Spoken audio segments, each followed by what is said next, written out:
நம்ம எல்லாரோட வாழ்வாதாரத்துக்கும் அடிப்படையா இருக்கிறதுல விவசாயிகளும் ரொம்ப முக்கியமானவங்க. அப்படிப்பட்ட நம்ம விவசாயிகளுக்காக அவங்க கூட நிக்க வேண்டியது நம்ம கடமை. அந்த கடமையை நாம சரியா செஞ்சே ஆகணும். கண்டிப்பா நாம விவசாயிகள் பக்கம் எப்பவும் நிற்போம் நிற்போம் நிற்போம், நின்னே தீருவோம். பரந்தூர் விமான நிலைய பிரச்சனை தொடர்பா தமிழ்நாடு முதலமைச்சர் மாண்புமிகு திரு மு.க. ஸ்டாலின் அவர்களுக்கு ஒரு கடிதம் எழுதியிருக்கிறோம். அதை நான் இங்க கொஞ்சம் படிச்சு காட்டுறேன்.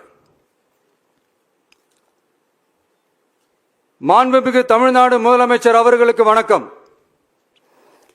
பரந்தூர் பகுதியில் விவசாய நிலங்களை அழிச்சிட்டு புது ஏர்போர்ட் கட்டுறதுக்கு எதிர்ப்பு தெரிவிச்சு அந்த பகுதியில் இருக்கிற பொதுமக்களும் விவசாயிகளும் வருஷ கணக்கா போராடிக்கிட்டு இருக்கிறாங்க. போராட்டத்தில் அவங்கள தமிழக வெற்றி கழகம் சார்பா நான் போய் பார்த்தேன். அதுக்கு அடுத்த நாளே மக்கள் பாதிக்காத வண்ணம் விமான நிலையம் அமைக்கப்படும்னு உங்க கவர்மெண்ட் சார்பா ஒரு விளக்க அறிக்கை வந்துச்சு. அந்த ஸ்டேட்மெண்ட்ல 1005 குடும்பங்கள் மட்டுமே பரந்தூரில் வசிப்பதால் விமான நிலையம் வந்தா பெரிய பாதிப்பு இருக்காதுன்ற மாதிரி சொல்லி இருந்தாங்க. மக்கள் பாதிக்காத வண்ணம்னா என்னங்க சார்?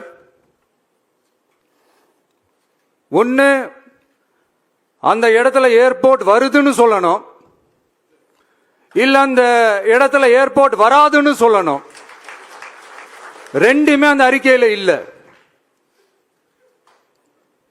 வெறும் 1005 குடும்பங்கள்னா உங்களுக்கு அவ்வளவு சாதாரணமா போச்சா சிஎம் சார்?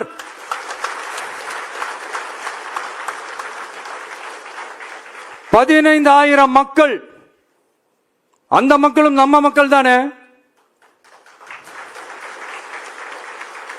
ஏன் அந்த அக்கறையோ அந்த மனிதாபிமானமோ உங்ககிட்ட இல்ல? எதிர்கட்சியா இருந்தா மட்டும்தான் மக்கள் மேல உங்களுக்கு அக்கறை இருக்குமா?